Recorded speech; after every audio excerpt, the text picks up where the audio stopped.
আমন্ত্রণ সবাইকে সরাসরি বিশেষ আলোচনা অনুষ্ঠান ইউএসএইড এসএমসি স্বাস্থ্য কথা নিয়ে। সঙ্গে আছে আমি সৈয়দ আশিক রহমান। আজ আমাদের আলোচনার বিষয় কোভিড-19 বাস্তবতায় গর্ভকালীন স্বাস্থ্যসেবা ও পরিচর্যা নিশ্চিতের চ্যালেঞ্জ করণীয়। আর এই বিষয়ে আলোচনার জন্য আজ আমাদের সঙ্গে আছেন পরিবার পরিকল্পনা অধিদপ্তরের পরিচালক এমসিএইচ সার্ভিসেস ও line director MCRH doctor Mohammad Sharif এবং SMC chief of programme operations Taslim Uddin Khan. দর্শক, কোভিড-19 মহামারীর চাপে সাধারণ স্বাস্থ্যসেবার মতো ব্যাপকভাবে বিঘ্নিত হচ্ছে গর্ভকালীন মাতৃ স্বাস্থ্যসেবা। করোনা ভাইরাসে গর্ভবতী মায়ের সংক্রমিত হওয়ার শঙ্কা, আক্রান্তের ভয়ে চিকিৎসকদের রোগী দেখতে অনীহা, প্রাইভেট প্র্যাকটিস সীমিত হওয়া, অপর্যাপ্ত প্রসব সেবা, যাতায়াত ব্যবস্থার সমস্যা সহ নানা কারণেই গর্ভবতী মায়েদের প্রাতিষ্ঠানিক সেবা গ্রহণের প্রবণতা কমে যাওয়ায় বেড়েছে প্রসূতি মায়েদের মৃত্যু ঝুঁকি। বিভিন্ন তথ্য বিশ্লেষণে দেখা যাচ্ছে দেশে প্রসব পূর্ব ও প্রসব পরবর্তী সেবা কমে গেছে। বাড়িতে প্রসব বেড়েছে 23%। গবেষক ও জনস্বাস্থ্য বিশেষজ্ঞরা বলছেন স্থায়ী ও দীর্ঘমেয়াদী পরিবার পরিকল্পনা পদ্ধতি গ্রহণের প্রবণতাও কমেছে করোনা মহামারীর বিরূপ প্রভাবে। ফলে অনাকাঙ্ক্ষিত গর্ভধারণ যেমন বেড়েছে, তেমনি বেড়েছে অনিরাপদ গর্ভপাতও। এমন প্রেক্ষাপটে গর্ভবতী মায়েদের প্রয়োজনীয় স্বাস্থ্যসেবা কিভাবে নিশ্চিত করা যায়, প্রসূতি ও প্রজনন সেবা কিভাবে নিশ্চিত করা যায় এবং মাতৃমৃত্যুর সংখ্যা কিভাবে কমিয়ে আনা যায়, তা নিয়েই আজ আমরা আলোচনা করব স্বাস্থ্য কথন অনুষ্ঠানে। দর্শক, আরটিভির ফোন লাইভ আছে খোলা। পর্দায় দেখানো নম্বরে ফোন করে আপনিও আপনার মতামত জানাতে পারেন, প্রশ্ন করতে পারেন, অনুষ্ঠানটি চাইলে দেখতে পারেন ফেসবুকেও। যাচ্ছি মূল আলোচনায়।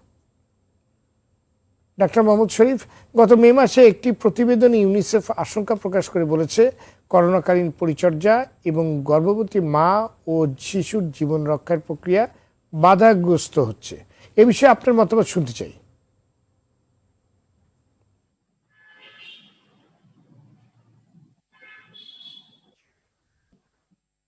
আপনার ডিভাইসে আনমিউট করেন, আমরা শুনতে পাচ্ছি না।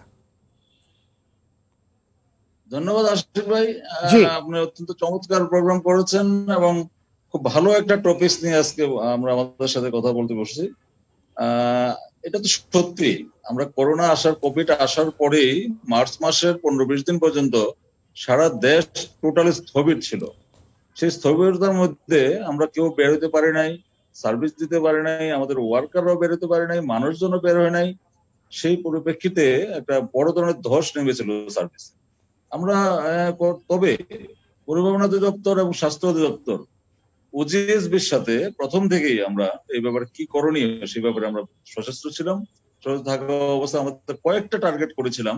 আমাদের সার্ভিস সেন্টার গুলি যাতে চালু রাখা যায়, প্রোভাইডাররা যাতে সেন্টার গুলিতে থাকে, এবং commodities, that means family planning commodities, maternal health, child health, adolescent health, নিউট্রিশনের কমোডিটিস যেগুলি আছে, এগুলো যাতে আনইন্টারাপ্টেড ভাবে সেবা দেয়া যায়।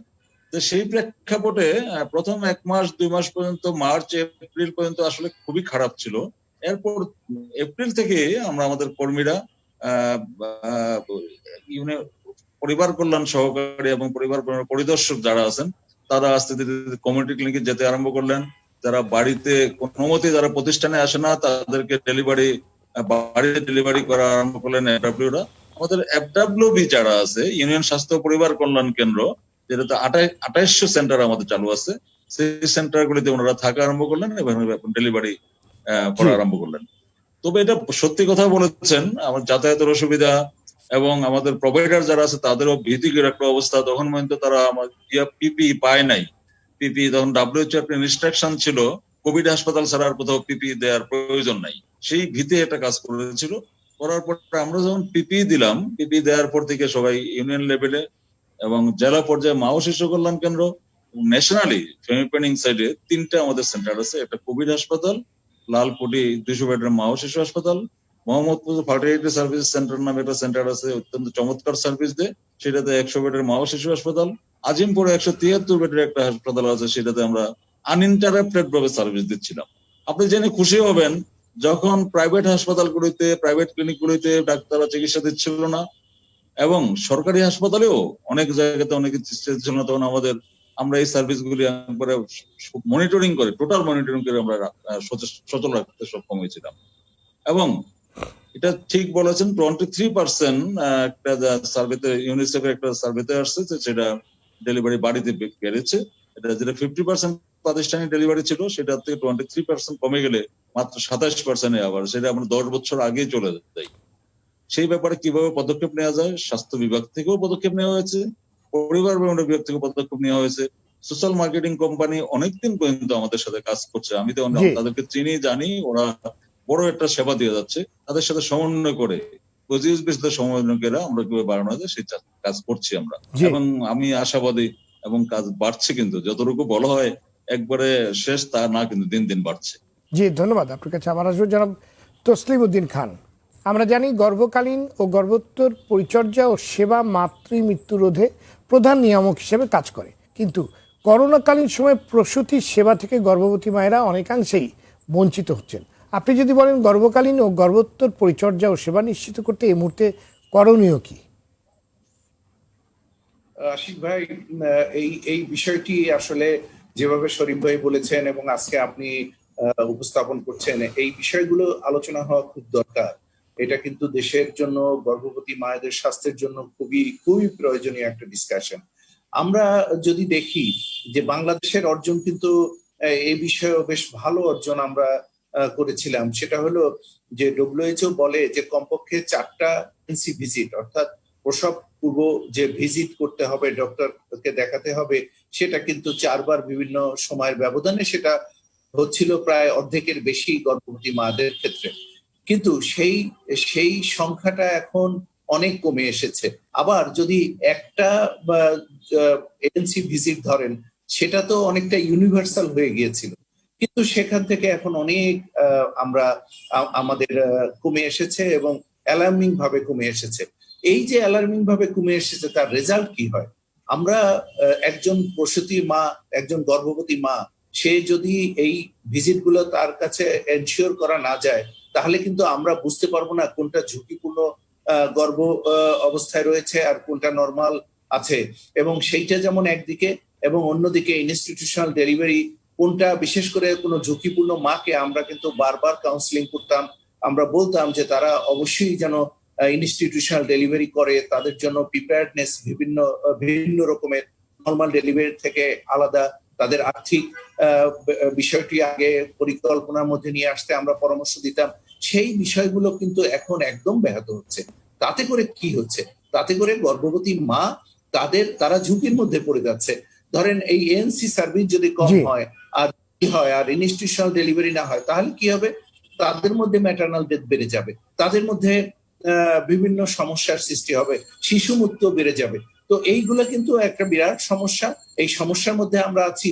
এই সমস্যাকে আমার কাছে মনে হয় যে জিনিসটা করতে হবে যে শরীফ ভাই কিন্তু যেভাবে বলেছেন, আমি অনেকটাই তার সাথে একমত যে সরকারি প্রচেষ্টায় কিন্তু অনেকটা ফিরে এসেছে। অনেকগুলা ক্লিনিক, সরকারি ক্লিনিক গুলা আমরা FWC, যেটা বেসিক আমাদের এনসি সার্ভিসের জন্য প্রতিটা ইউনিয়নে, সেটা কিন্তু এখন মোরাললেস অপারেশনে চলে আসছে। থানা হেলথ কমপ্লেক্স অপারেশনে মোরাললেস চলে আসছে। কিন্তু প্রাইভেট সেক্টর, এই প্রাইভেট সেক্টরের যে যারা ছিল, কারণ আমি বারবার প্রাইভেট সেক্টরকে বলার অর্থ হলো যে কটা ডেলিভারি সরকারি প্রতিষ্ঠানে হয়, অর্থাৎ পাবলিক সেক্টরে হয়, তার দ্বিগুণ ডেলিভারি কিন্তু হতো প্রাইভেট সেক্টর ইনস্টিটিউশনে। সেটা কিন্তু এখন একদম অনেকটা খুবই অবস্থার মধ্যে আছে এবং সার্ভিস নেই বললেই চলে অনেক ক্ষেত্রে। তো সেইখানে একটা, আমি মনে করি সরকারের একটা রোল আছে। সরকারের রোল সারা ন্যাশনাল প্রোগ্রামকে নিয়ে, সে শুধু সরকারি ব্যবস্থাপনায় যারা আছে তারাই কাজ করবে, আর বেসরকারি ব্যবস্থাপনায় যারা নাই তাদেরকে উদ্বুদ্ধ করতে হবে, তাদেরকে বলতে হবে যে এটা খুবই ডিফারেন্ট টাইপ অফ সার্ভিস।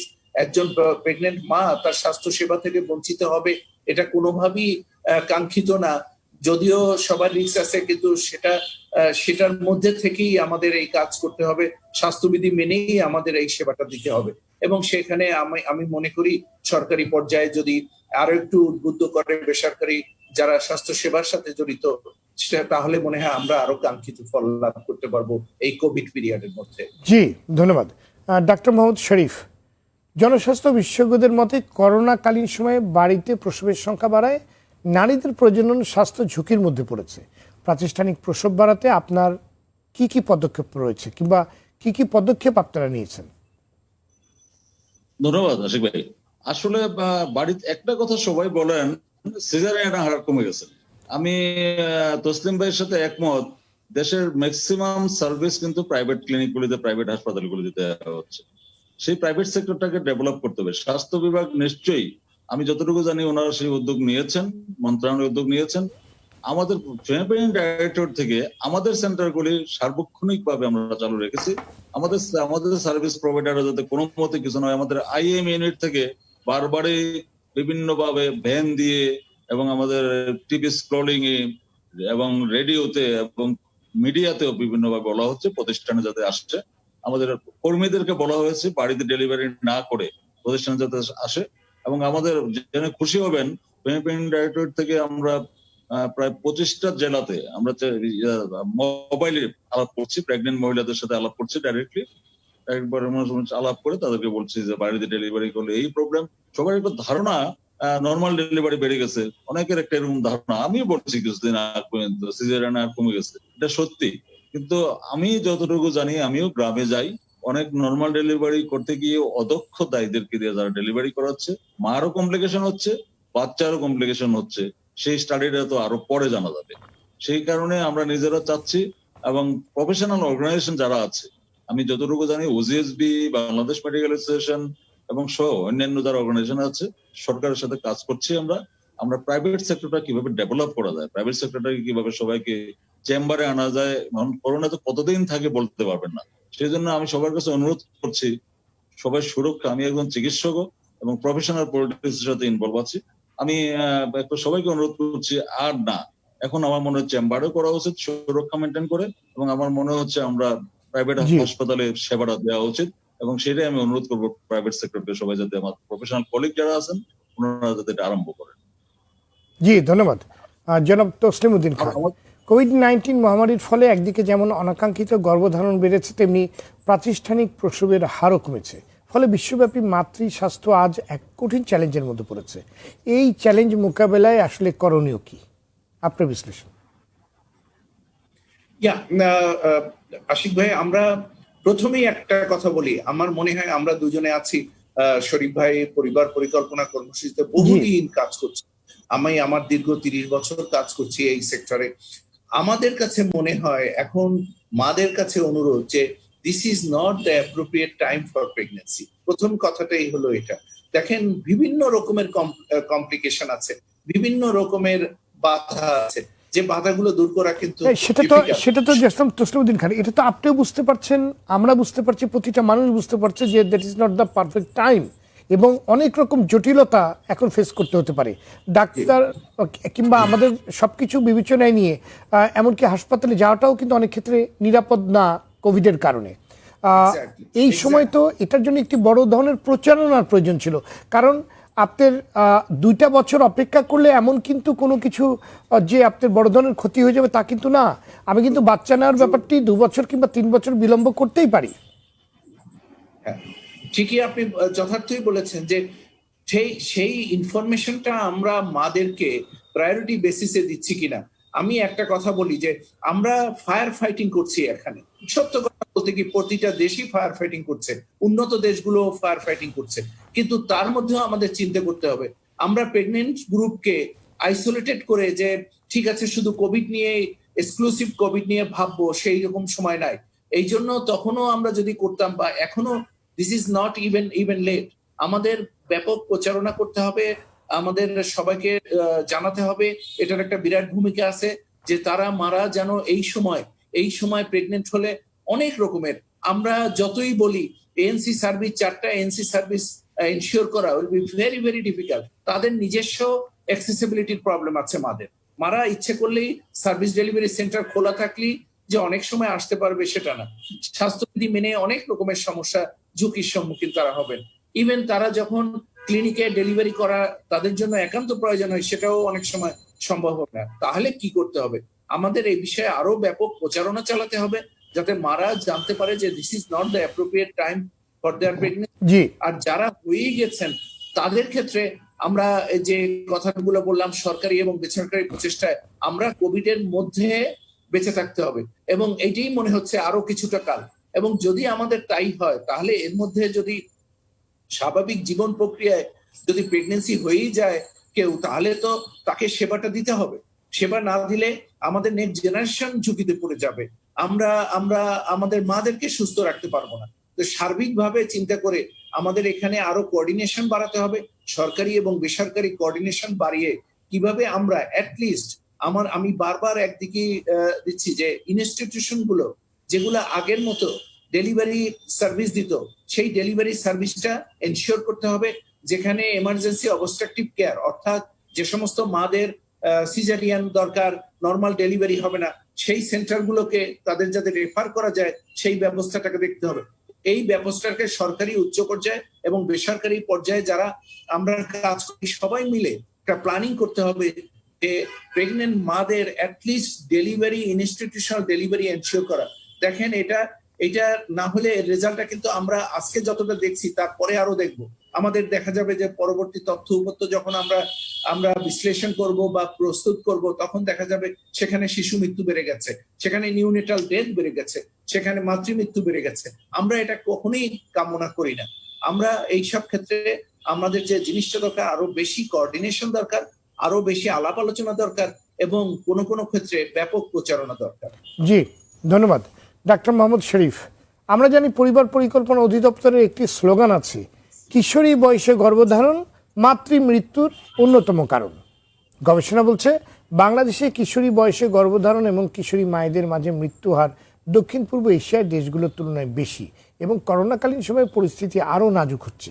এই পরিস্থিতি থেকে উত্তরণে আপনার সংস্থার প্রস্তুতি সম্পর্কে আমাদের যদি বলেন। এবং কিছুক্ষণ আগে জনাব তসলিম যে কথাটি যথার্থই বললেন যে এই সময়ে গর্ভধারণের ব্যাপারটি যে নিরাপদ নয় সেটার ব্যাপারে যে ধরনের ক্যাম্পেইন থাকা দরকার ছিল কিংবা যেরকম অ্যাওয়ারনেস তৈরি করা দরকার ছিল, সেই জায়গায় আপনাদের ভূমিকা আসলে কি? আমি হতাশ এই ব্যাপারটা, টোটালি হতাশ। আমরা প্রথম দিন থেকে no during pregnancy covid no pregnancy এই স্লোগানটা আরম্ভ করেছিলাম। করার পরে কয়েক জায়গা থেকে ফোন আসলো, কথা বললো। আমাদের দেশে এখনো এই মাননীয় প্রধানমন্ত্রী শেখ হাসিনার নেতৃত্বে আমরা মৌলবাদকে আমরা অনেকটা নির্মূল করতে পারি নাই, কিন্তু অনেকটা আমাদের অনেকটা কন্ট্রোল হয়েছে।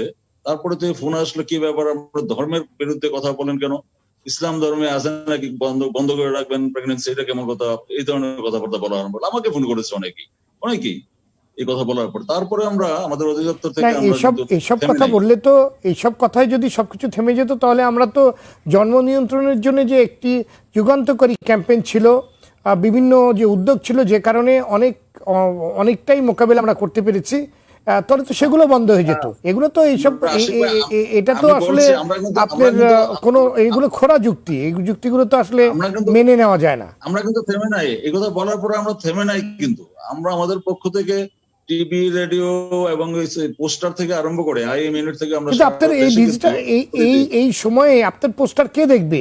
এখন তো প্রয়োজন ছিল টেলিভিশন, রেডিও এবং ডিজিটাল মাধ্যমে আপনাদের ব্যাপক ক্যাম্পেইন করা হচ্ছে। এটা করা হচ্ছে, আপনাদের তো বাজেটও রয়েছে, টিভিতে করা হচ্ছে, টিভিতে স্টক শো হয়েছে অনেকগুলি মিডিয়াতে এবং অনেকগুলি ইয়েতে স্ক্রলিং এ গিয়েছে, এগুলি করা হচ্ছে। এবং আপনারা দেখবেন অনেকগুলো আপনার মিডিয়াতে আছে কিনা জানি না, আইএম ইউনিট করছে কাজটা, সঠিকভাবেই করছে। সেই প্রেক্ষাপটে আমি তারপরে একটা কথা বলি, আমি খুব আমার কাছের অনেককেই থামাইতে পারিনি, প্রেগনেন্সির দিকে থামাইতে পারিনি। এখন যাদেরকে থামাইতে পারিনি তাদেরকে রক্ষা করতে হবে। রক্ষা করার জন্য কি কি করতে হবে সেই কাজগুলি আমরা করছি। আমরা তো জানি না আসলে কোভিড এর কমপ্লিকেশনটা কি হবে, যে ভাইরাসের একটা না একটা কমপ্লিকেশন থাকেই, বাচ্চাদের একটা কমপ্লিকেশন থাকতে পারে, কনজেনিটাল অ্যাবনরমালিটি থাকতে পারে, অনেক কিছু থাকতে পারে। কোভিড এর ব্যাপারটা এখন আমরা WHO বা কেউ কিছু বলেনি এখন কিন্তু। তারপরে আমরা আমাদের কর্মীদেরকে দিয়ে আমাদের লেভেল থেকে যা আছে তাদেরকে মানুষকে বলছি, যতটুকু সম্ভব সেটা চেষ্টা করছি। এবং গাইনোকোলজিস্টদেরকেও বলা হচ্ছে, আমি জানি গাইনোকোলজিস্ট সারা দেশেই ছড়িয়ে দিয়েছে, তারা আপনাদের গাইনোকোলজিস্ট আছে, ওনারা যাতে ডিসকারেজ করে এই সময় যাতে প্রেগনেন্ট কেউ না হয় সেই ব্যাপারে আমরা চেষ্টা করছি। আমরা একবারে হতাশার কথা বললাম, কিছু লাভও হয়েছে, কিন্তু আপনার রেজাল্ট কিন্তু আরো খারাপ হতে পারত। মাতৃমৃত্যু হার আমাদের যে স্টাডিটা আসছে, যে রিপোর্টটা আসছে, সেই মাতৃমৃত্যু হার এত ভয়ানক কোনো কিছু না। সেই হিসাবে কিন্তু মরবিডিটিটা প্রবলেম, আমি ভয় পাচ্ছি বাচ্চা এবং মার মরবিডিটি হচ্ছে, ইউটেরাইন প্রলাপস হচ্ছে, ভেসিকুলার ফিস্টুলা হচ্ছে, বাচ্চার মাথা কেটে গেছে, মাথাতে প্রবলেম হচ্ছে, এই জিনিসগুলি হচ্ছে, কিন্তু সেটা আমরা আরো পরে বুঝতে পারবো। তা আমরা সজাগ, স্বাস্থ্য বিভাগের সাথে মিলে এবং ওজিএসবির সাথে মিলে সবভাবে আমরা আমাদের বিভাগ থেকে যতটুকু করার এবং ফ্যামিলি প্ল্যানিং কমিটির যাতে আনইন্টারাপ্টেড সাপ্লাই থাকে সেই ব্যবস্থা কিন্তু করেছি আমরা। লং অ্যাক্টিং পার্মানেন্ট মেথড এখন পারা যাবে না, প্রতিষ্ঠানে আসার পরে যাতে একটা ডেলিভারির পরে একটা পোস্টপার্টাম ফ্যামিলি প্ল্যানিং একটা পদ্ধতি দেওয়া যায় সেই চেষ্টাটা আমরা করছি। কিন্তু স্বাস্থ্য বিভাগকেও বলছি, স্বাস্থ্য বিভাগে হাসপাতালে আসার পরে যাতে করা হয়। তারপরে আপনার শর্ট অ্যাক্টিং পিল, কন্ডম, ইনজেকশন, এগুলি কিন্তু কোনো শর্টেজ নেই, আমরা এটাই এখন বেশি ব্যবহার হচ্ছে। এবং আশা করছি যতটুকু ভাবছি, যতটুকু চিন্তা করছি, অত কোনো খারাপ কোনো কিছু হবে না। জি, জনাব তসলিম উদ্দিন খান, অনাকাঙ্ক্ষিত গর্ভধারণ রোধ এবং গর্ভকালীন পরিচর্যা সম্পর্কে সচেতনতা বৃদ্ধিতে বেসরকারি খাতের উদ্যোগ সম্পর্কে যদি বলেন, বিশেষ করে এসএমসি কি কি কর্মসূচি বাস্তবায়ন করছে আপনি বলবেন, তবে ছোট্ট একটি বিরতির পর। দর্শক, বিশেষ আলোচনা অনুষ্ঠানে ইউএসএইড এসএমসি স্বাস্থ্য কথনে নিশ্চিত ছোট্ট একটি বিরতি, সাথেই থাকুন।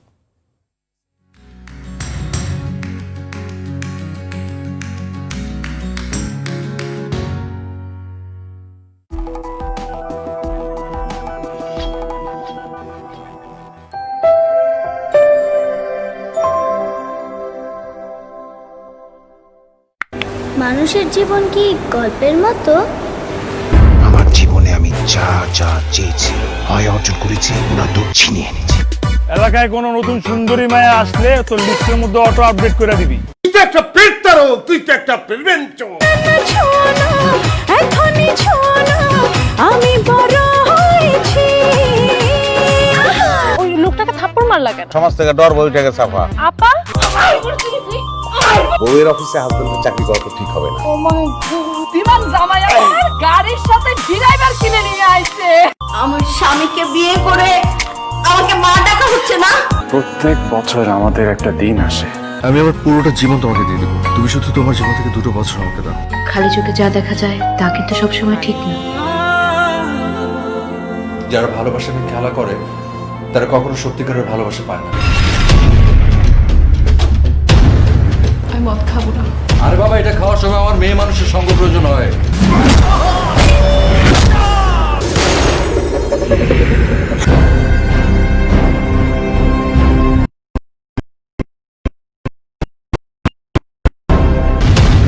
হয় মারতে হবে, নয়তো মরতে, কিন্তু খেলতে হবে সবাইকে।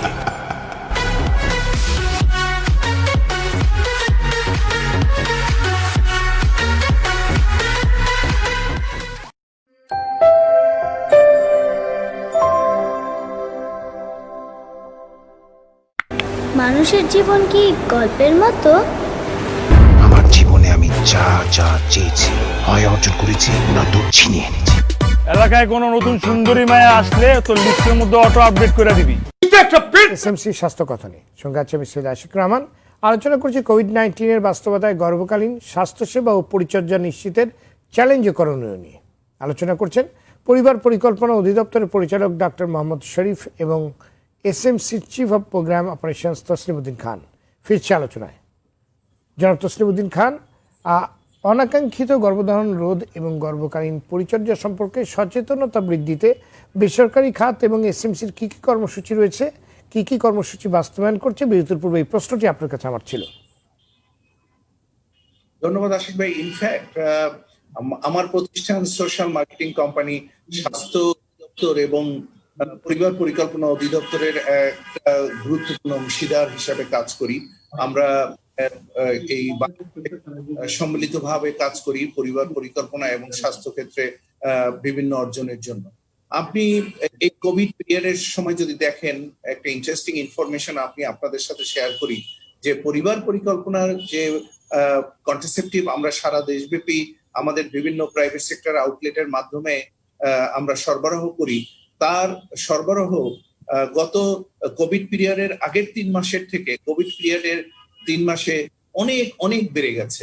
যেমন আমি বলতে পারি ওরাল কন্ট্রাসেপটিভ পিল প্রায় 25% বা তারও বেশি বেড়ে গেছে, ইনজেকশন বেড়ে গেছে, কন্ডম বেড়ে গেছে।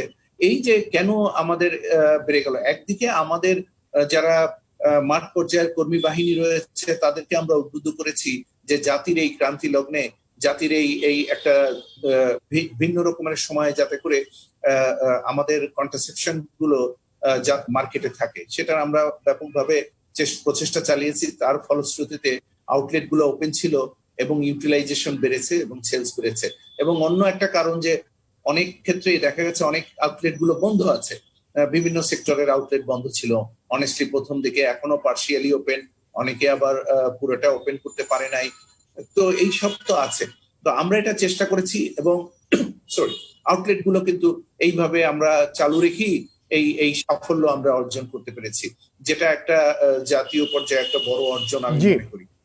একটা আছে, আমরা আমাদের যে কমিটি লেভেলের প্রচারণা চালাই যে 18 বছরের আগে কোনো মেয়েরা, আপনি জানেন যে 60% বিয়ে হয়ে যায় 18 বছরের আগে, এই 18 বছরের আগে যাতে বিয়ে না হয় এবং তারা যাতে এই সময় গর্ভধারণ না করে, সেই ক্ষেত্রে কিন্তু আমরা বারবার বলে আসছি কমিউনিটি মোবিলাইজেশনের যে বিভিন্ন প্রোগ্রাম রয়েছে সেই প্রোগ্রামগুলোর মাধ্যমে স্বাস্থ্যবিধি মেনে আমরা গ্রুপ মিটিং করে, আমরা one to one interpersonal communication করে কমিটিতে আমরা এই তথ্যগুলো দিয়ে যাচ্ছি।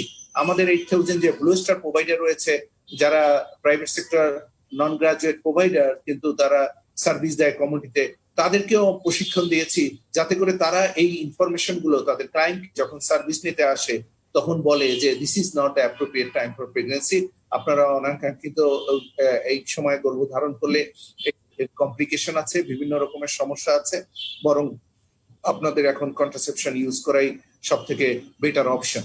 সো এইগুলা কিন্তু আমরা করে যাচ্ছি, যার রেজাল্টও আমরা অনেকটা পাচ্ছি জাতীয় লেভেলে। তো আমি যেটা মনে করি যে এটা চলছে, এখন অনেকটা হয়ে গেছে, আমাদের প্রায় 4 মাস হলো। এখন আমাদের সময় এসেছে যে করোনার মধ্যে থেকে আমরা এই সব সার্ভিস কিভাবে দেব সেই বিষয়ে আমাদের চিন্তা করা, ভাবনা করা এবং সেই একটা পন্থা উদ্ভাবন করা যাতে করে আনইন্টারাপ্ট সার্ভিসটা বোথ প্রাইভেট সেক্টর এবং পাবলিক সেক্টর দিতে পারে। জি, ধন্যবাদ। আমি একটু আসলে যে আমরা কমিউনিটি মোবিলাইজেশনের কমিটি লেভেলে যে কার্যক্রমগুলো পরিচালনা করি, এটা কিন্তু আমাদের দাতা সংস্থা ইউএসআইডি আমাদেরকে সহায়তা করেছে। আমরা ইউএসআইডির আমরা অনেক দিনের অংশীদার হিসেবে এটা একটা অত্যন্ত গুরুত্বপূর্ণ কাজ করছে যে কমিউনিটিতে আজকে এই সার্ভিসগুলো দেওয়া গেছে এবং কমিউনিটিতে ফর এক্সাম্পল ইনজেক্টেবল সার্ভিস অনেক বেড়ে গেছে। এবং এই সময় শরীফ ভাই যে কথাটি বললেন খুবই ইম্পর্টেন্ট, কিন্তু এই সময় এলআরসি সার্ভিস যেটা আইইউডি এবং implant perhaps is not the appropriate time, কিন্তু অন্যান্য সেবা ইনজেক্টেবল সেবা এবং ইউএসআইডির অর্থায়নে আমরা কিন্তু ব্যাপকভাবে মাঠ পর্যায়ে এটা চালিয়ে যাচ্ছি। তসলিম উদ্দিন খান, আপনার কাছে আমার আরেকটি প্রশ্ন রয়েছে। করোনা কতদিন থাকবে তার নির্দিষ্ট করে বলা যাচ্ছে না, এমন পরিস্থিতিতে অনাকাঙ্ক্ষিত গর্ভধারণ রোধ এবং গর্ভকালীন পরিচর্যা নিশ্চিতে তাৎক্ষণিক এবং দীর্ঘমেয়াদী কি উদ্যোগ নেওয়া দরকার বলে আপনি মনে করেন? আমি এই কথাটি আপনাকে বলেছি, এখানে শরীফ ভাই আছেন, উনিও প্রোগ্রামে বহুদিন কাজ করেছেন। একটা বিষয় হলো এখন আমাদের ধরে নিতে হবে যে করোনার মধ্যে আমাদের চলতে হবে। তো করোনার মধ্যে চললে আমি আমার প্রতিষ্ঠানের কথা বলি, প্রথমে আমরা 1 মাসের মতো কমিউনিটি মোবিলাইজেশন অ্যাক্টিভিটিসটা কমপ্লিটলি স্টপ করে রেখেছিলাম যে না তারা এফেক্টেড হয়ে যেতে পারে, তারপরে কমিউনিটি কিভাবে দেখবে। কিন্তু আপনি শুনে খুশি হবেন যে যখনই আমরা স্বাস্থ্যবিধি মেনে যখন আমরা গ্রুপ মিটিং করা শুরু করলাম, কমিউনিটিতে আবার তথ্য সরবরাহ করা শুরু করলাম এবং আমরা ব্লু স্টার গুলো আমাদের সবগুলো ওপেন থাকে সে ব্যাপারে ইনিশিয়েটিভ নিলাম। এখন কিন্তু আমরা মোটামুটি সার্ভিস ইউটিলাইজেশন আগের পর্যায়ে ফিরে গেছি। অর্থাৎ আগে যেখানে হয়তো 15 জন নিয়ে একটা গ্রুপ মিটিং করতাম, সেখানে আমরা স্বাস্থ্যবিধি মেনে 8 জন নিয়ে একটু ডিস্টেন্স রেখে গ্রুপ মিটিং করি। কিন্তু কাজ থেমে এই কাজটাই সবার করতে হবে। আমার যারা উন্নয়ন সহযোগী আছেন এবং যারা সরকারি পর্যায়ে বেসরকারি পর্যায়ে যারাই আছি, আমাদের এখন চিন্তা করতে হবে একদিকে যেমন স্বাস্থ্যবিধি মেনে চলতে হবে, অন্যদিকে আমাদের সব কাজ গুটিয়ে বসে রাখা থাকলে আমাদের জাতীয় পর্যায়ে অনেক ক্ষতি হয়ে যাবে। সেইটা না, আমাদের পন্থা উদ্ভাবন করতে হবে, প্রত্যেকের নিজ নিজ পন্থা, যে আমরা নিজেদেরকে নিরাপদ রেখে আমাদের কমিউনিটিকে নিরাপদ রেখে কিভাবে আমরা আমাদের সার্বিক কর্মসূচিগুলো এগিয়ে নিয়ে যাব। ধন্যবাদ। ডাক্তার মোহাম্মদ শরীফ, গবেষণা বলছে প্রসবকালীন খিঁচুনি এবং প্রসব পরবর্তী রক্তক্ষরণ মাতৃমৃত্যুর অন্যতম প্রধান কারণ হিসেবে বিবেচনা করা হয়, যেটি প্রতিরোধযোগ্য। এটি প্রতিরোধে পরিবার পরিকল্পনা অধিদপ্তর থেকে আপনারা কি কি পদক্ষেপ নিয়েছেন, বিশেষ করে করোনাকালীন সময়ে আপনারা কি করছেন? আপনি জেনে খুশি হবেন, প্রসব পরবর্তী রক্তক্ষরণ বন্ধ করার জন্য 2015 সন থেকেই আমরা ট্যাবলেট মিজোপোস্টাল ফিল্ডে সাপ্লাই দিচ্ছি। যাদের বাড়িতে ডেলিভারি হবে তাদের 32 সপ্তাহে 2টা ট্যাবলেট দিয়ে দিই। ডেলিভারির সাথে সাথে যাতে 2টা ট্যাবলেট খাওয়াই দেওয়া হয়, সেই ব্যাপারে আমরা করোনার সময় বেশি সজাগ। এই ট্যাবলেটটা যাতে সাপ্লাই দেওয়া হয় আমরা মনিটরিং করছি। এটা আমার অধিদপ্তরের এমসিএস ইউনিট থেকে দেওয়া হচ্ছে। আমরা চিকিৎসক থেকে স্বাস্থ্যকর্মী এবং পরিবার কর্মীরা চিন্তাই করতে পারবো না এই সময় যে সেবাটা দিচ্ছে। আসলে আমি তাদেরকে স্যালিউট দিচ্ছি। আমাদের ফেমিপেনিং ডাক্তাররাও ঢাকা থেকে আরম্ভ করে উপজেলা এবং জেলা পর্যায়ে সার্ভিস দিচ্ছে, আমাদের এফডব্লিউপি সেগমেন্টও সার্ভিস দিচ্ছে, এবং যারা প্রতিষ্ঠানে ডেলিভারি করবে তাদের জন্য ইনজেকশন সিন্টোসিনন, এই ইনজেকশনটাও আমরা সাপ্লাই দিচ্ছি এবং এটাও আনইন্টারাপ্টেড রাখতে সক্ষম হয়েছি। খিচুড়ির জন্য এটা একলামশিয়াতে প্রায় 20% মা মারা যায়, সেটা আরো বাড়বে হয়তো এখন। সেটার জন্য আমরা আসলে সেই ব্যাপারে আমাদের এমন কোন সারা দেশেই আমাদের সেটার জন্য আমাদের প্রতিষ্ঠান ছাড়া বাড়িতে এটা কোনো সেবা দেওয়ার কোনো সুযোগ নেই। এবারে আমরা চেষ্টা করছি তাদের প্রতিষ্ঠানে আনা যায়, যাদের প্রেশার আছে তাদের এন্টিনাটাল কেয়ারে আমরা আমাদের মোবাইল ফোনে যাতে আমাদের প্রোভাইডাররা কথা বলে, যেরকম ভাবে গাইনোকোলজিস্টরা কথা হচ্ছে, আপনার যদি আজকে সার্ভিস না দিত, মোবাইল টেলিমেডিসিন সার্ভিসটা যদি না থাকতো, লাশের স্তূপ দেখতেন, এখন সারা দেশে লাশের স্তূপ দেখতেন। টেলিমেডিসিন সার্ভিস দিয়ে প্রেশারটা যাতে দেখা হয়, প্রেশারটা যাতে যাদের প্রেশার আছে তাদের যাতে কোনো মতেই বাড়িতে ডেলিভারি না হয় সেই অ্যাডভাইসটা আমরা দিচ্ছি। এবং সেটাকে আমরা সেন্ট্রাল লেভেল থেকে মনিটরিং করছি। আমাদের এমআইএস ইউনিট থেকে আমাদের ডেলি একটা রিপোর্ট দেওয়া হচ্ছে। স্বাস্থ্য বিভাগের সাথে সমন্বয় করে আমরা কাজ করছি, কারণ জনাব, ধন্যবাদ আপনাকে জনাব তসলিম উদ্দিন খান। কোভিড-19 মহামারীর বর্তমান প্রেক্ষাপটে গর্ভকালীন পরিচর্যা নিশ্চিত করবার ক্ষেত্রে মূল কি কি চ্যালেঞ্জ রয়েছে বলে আপনি মনে করেন?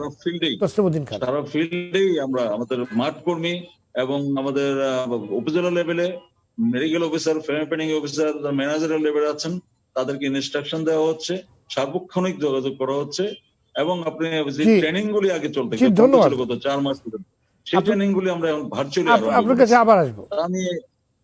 আমি আশাবাদী, আমি সবসময় বলেছি আশাবাদী, আমরা ইনশাআল্লাহ মাননীয় প্রধানমন্ত্রীর নেতৃত্বে আমরা রিকভার করতে পারবো এবং আমরা করছিও। জি ধন্যবাদ, আপনার কাছে আবার আসবো। তো জনাব তসলিম উদ্দিন খান, কোভিড-19 মহামারীর বর্তমান প্রেক্ষাপটে গর্ভকালীন পরিচর্যা নিশ্চিত করবার ক্ষেত্রে মূল কি কি চ্যালেঞ্জ রয়েছে বলে আপনি মনে করেন? আমার কাছে এখন গর্ভকালীন পরিচর্যার ক্ষেত্রে সব থেকে বড় দুটি সমস্যা।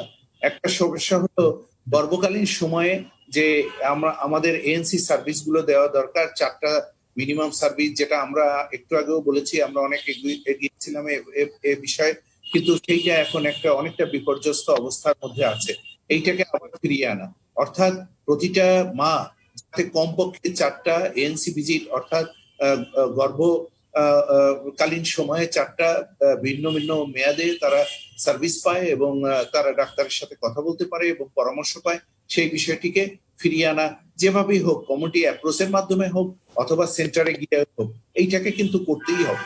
এটা না করলে আমাদের স্বাস্থ্য ঝুঁকি মাদের থেকেই যাবে, সেইটা একটা। সেকেন্ড যে জিনিসটা হলো, আমরা যে হারে ইনস্টিটিউশনাল ডেলিভারি করতাম সেই ইনস্টিটিউশনাল ডেলিভারি লেভেলে আবার চলে যেতে হবে, এবং চলে যাওয়াটা বরং এই সময় আরো বেশি দরকার। এই সময় হাউস হোল্ড লেভেলে ডেলিভারি হবে, প্রশিক্ষণ প্রাপ্ত না এমন ধাত্রীদের মাধ্যমে, আনস্কিল ধাত্রীদের মাধ্যমে তার হাউস হোল্ড লেভেলে ডেলিভারি হবে। এটা তো আমরা যতটুকু অর্জন করেছি তার সাথে কোনোভাবেই যায় না। এইটাকে আমাদের প্রোটেক্ট করতে হবে, আমাদের ইনস্টিটিউশনাল ডেলিভারি আবার বাড়াতে হবে। তাহলে ইনস্টিটিউশনাল ডেলিভারি বাড়াতে গেলে কি করতে হবে? যারা ইনস্টিটিউশনাল ডেলিভারি, তাদের রেডি থাকতে হবে টু রিসিভ ক্লায়েন্ট। এইটা কিন্তু এখন পর্যন্ত আমরা করতে পারি নাই। আমরা দেখেছি অনেকেই যারা প্রাইভেট প্র্যাকটিস করে তাদেরকে কিন্তু ওই প্রাইভেট প্র্যাকটিসের মধ্যে আনা যায় নাই। অনেকেই হয়তো তারা স্বাস্থ্য ঝুঁকির জন্য আর বিভিন্ন কারণের জন্য দূরে আছেন। আমার সবিনয় অনুরোধ তাদের কাছে, তারা frontline fighter, they have sacrificed than anybody else. আজকে চিকিৎসা যতটা স্যাক্রিফাইস করেছে, তারা কিন্তু আর কেউ কিন্তু এরকম স্যাক্রিফাইস করে নাই, লাইফ স্যাক্রিফাইস করে নাই আজকে এই করোনাকালীন সময়। তো সেইটা তাদের দিকেই তাকিয়ে, তাদের স্যাক্রিফাইসের দিকে তাকিয়ে আমরা যারা অন্যরা আছি মনে হয় তাদেরকেও চিন্তা ভাবনা করতে হবে যে যাতে প্রতিষ্ঠানগুলো ওপেন থাকে এবং সার্ভিসটা নেওয়া যায়। জি, ধন্যবাদ। আমাদের আলোচনা একেবারে শেষ পর্যায়ের দিকে। ডাক্তার মোহাম্মদ শরীফ, প্রসূতি সেবা এবং পরিবার পরিকল্পনা সেবা নিশ্চিত করবার ক্ষেত্রে করোনার কারণে সৃষ্ট চ্যালেঞ্জগুলো মোকাবিলায় পরিবার পরিকল্পনা অধিদপ্তরের ভবিষ্যৎ পরিকল্পনাগুলো শুনতে চাই, সংক্ষেপে যদি বলেন। হ্যাঁ, আমাদের ইউনিট আছে, সার্ভিস ইউনিট 3টা, একটা field service unit, MCS unit এবং সিসিজিপি ইউনিট। 3 ইউনিট থেকেই আমরা বিভিন্ন সার্কুলার দিয়েছি আমাদের সার্ভিসটা যাতে কোনো মতে বন্ধ না হয়, কর্মীরা যাতে থাকেন এবং যাতে আমাদের মানুষ যাতে সার্ভিস সেন্টারে আসে এবং ফ্যামিলি প্ল্যানিং কমোডিটিস যাতে সাপ্লাই শর্টেজ না হয়। আপনি আগামী 6 মাস পর্যন্ত আমাদের কোনো কমোডিটিস, এমসিএস বলেন, ফ্যামিলি প্ল্যানিং বলেন, কোনো কমোডিটিস সাপ্লাই শর্টেজ হবে না আগামী 1.5 বছর পর্যন্ত। এবার যারা কিনা হয়েছে সেটা 1.5 বছরের মধ্যে সেটা আছে। এই ব্যাপারে সাপ্লাই দিক দিতে আমরা রেখেছি। আমাদের কর্মীদের যেখানে সংকট ছিল সেখানে কিন্তু আমরা বিভিন্ন দাতা সংস্থা, ইউএনএপি, ইউনিসেফ, তাদের সহযোগিতায় বিভিন্ন সার্ভিস সেন্টারগুলিতে আমরা কিছু কর্মী দিয়েছি এবং তাদেরকে কিছু আমরা কাজ করছি, ভলান্টিয়ার কিছু আমরা রিক্রুট করেছি সরকারিভাবে। সেই কাজটি আমরা করেছি। আপনি একটা কথা বলেছিলেন বাল্য বিবাহ এবং যে আর্লি প্রেগন্যান্সি, এটা আপনার বলা হয়নি। এটা আসলে একটা বড় প্রবলেম। এই সময়ের মধ্যে অনেকেই আমাদের নজরে এসেছে, বাল্য বিবাহ দেওয়ার জন্য চেষ্টা করছে। আমরা সাথে সাথেই কয়েক জায়গাতে যেরকম হয়েছে প্রশাসনের সাথে যোগাযোগ করে আমাদের কর্মীরা, আমাদের family planning officer, medical officer যারা আছেন তারা প্রশাসনকে জানান এগুলো কয়েকটা বন্ধ হয়েছে। এবং বাল্য বিবাহ হলেই আর্লি প্রেগন্যান্সি হবে, আর্লি প্রেগন্যান্সি হলেই মাতৃমৃত্যু হার বাড়বে, শিশু মৃত্যু হার বাড়বে। সেই জিনিসগুলি বন্ধ করার জন্য আমরা সচেষ্ট। আমার মনে হচ্ছে আমরা আপনি আশ্চর্য হয়ে যাবেন, আমরা একদিনও অফিস কিন্তু বন্ধ করি না, প্রত্যেক দিনে অফিসে আসি এবং প্রত্যেক দিনে মনিটরিং সুপারভিশন আমরা কন্টিনিউয়াস আমরা করছি। মোবাইল দিয়ে ট্র্যাকিং করছি আমরা, আমাদের কোথায় কোন চিকিৎসক, কোন কর্মকর্তা আছে সেই ট্র্যাকিং গুলি করছি। অনেকে ভিজিবল না হয়তো আমরা সমন্বয় করছি প্রশাসনের সাথে, পুলিশের সাথে, ধন্যবাদ, স্বাস্থ্য বিভাগের সাথে সমন্বয় করে আমরা কাজ করছি। ধন্যবাদ। তসলিমউদ্দিন খান, শেষ প্রশ্ন আপনার কাছে। জাতিসংঘ জনসংখ্যা তহবিলের মতে করোনাকালে বাল্য বিয়ে বাড়ছে এবং এর ফলে কিশোরী গর্ভধারণ প্রবণতা বাড়ছে। এমন প্রেক্ষাপটে বাল্য বিয়ে প্রতিরোধ এবং কিশোরী বয়সে গর্ভধারণ হ্রাসে আপনার পরামর্শ কি? একদম বুলেট আকারে বলতে হবে, আমাদের আলোচনা শেষ করতে হবে। একদম বুলেট আকারে আমার প্রথম প্রশ্ন হলো, এটা নিউজ মিডিয়ায় আসছে যে বাল্য বিবাহ বেড়ে গেছে, এটা খুবই অ্যালার্মিং আর একটা ব্যাপার। এর সাথে তো করোনার এইভাবে সম্পর্ক থাকার কথা ছিল না। তো আমি বলবো যে এখানে সব থেকে বড় ভূমিকা পালন করতে পারবে সেটা হলো লোকাল লেভেলে যারা লিডার রয়েছে তাদের একটা ভূমিকা রয়েছে। লোকাল গভর্নমেন্টে যারা রয়েছে লিডারশিপ পর্যায়ে তাদের বিভিন্ন ভাবে এই ব্যাপারে সজাগ দৃষ্টি রাখতে হবে যে 18 বছরের নিচে জানি বিয়ে না হয়। এইটা যেমন একদিকে, আর প্রশাসনেরও এখানে ভূমিকা রাখতে হবে। প্রচারণা তো আমরা চালিয়েই যাচ্ছি সব সময়, পরিবার পরিকল্পনা অধিদপ্তর, আমরা সবাই, যে বাল্য বিবাহ রোধ, যাতে কিশোরীদের বিয়ে না হয়, এবং এইটাকে আমাদের আরো জোরদার করতে হবে। এটা কোনোভাবেই মেনে নেওয়া যায় না। এই বিষয়টার সাথে কিন্তু কোনোভাবেই আমাদের কম্প্রোমাইজ করা ঠিক হবে না। এবং সেক্ষেত্রে আমরা অনেক সময় দেখছি প্রশাসন অনেক ভালো উদ্যোগ নেয়, অনেক সময় এগুলো ঠেকিয়ে দেয়। আমাদের এই ব্যাপারেই আরো কমিউনিকেট করতে হবে, প্রশাসনকে আরো বেশি উদ্যোগী হতে হবে। যে আপনাদের দুজনকে ধন্যবাদ আজকে আলোচনায় যোগ দেওয়ার জন্য। দর্শক, প্রসূতি স্বাস্থ্য সেবা বিশেষজ্ঞরা বলছেন গর্ভকালে স্বাস্থ্য কেন্দ্রে অন্তত 4টি চেক আপ জরুরি। নিয়মিত চেক আপ করতে না পারাটা গর্ভবতী মায়ের জন্য ঝুঁকি তৈরি করে, মাতৃমৃত্যুর সংখ্যা তৈরি করে। সুতরাং গর্ভবতী মায়েদের স্বাস্থ্যসেবা নিশ্চিত করতে প্রয়োজনীয় পদক্ষেপ নিতে হবে। করোনার দুর্যোগ বিবেচনায় রেখে প্রয়োজনীয় বিশেষ প্রশিক্ষণের মাধ্যমে দক্ষ স্বাস্থ্যকর্মী তৈরি করতে হবে। করোনার এই সময় বেবি বুমের যে সংখ্যা করা হচ্ছে তার নিয়ন্ত্রণে পরিবার পরিকল্পনা অধিদপ্তরকে বিশেষ কর্মসূচি গ্রহণ করতে হবে। অনাকাঙ্ক্ষিত গর্ভধারণের হার কমিয়ে আনতে হবে। দর্শক, আজ পর্যন্তই। অনুষ্ঠানটি পুনঃপ্রচার হবে আজ রাত 1:35। আগামী মঙ্গলবার আবার দেখা হবে এই অনুষ্ঠানে। সবাই ভালো থাকুন, সুস্থ থাকুন, সঙ্গে থাকার জন্য ধন্যবাদ।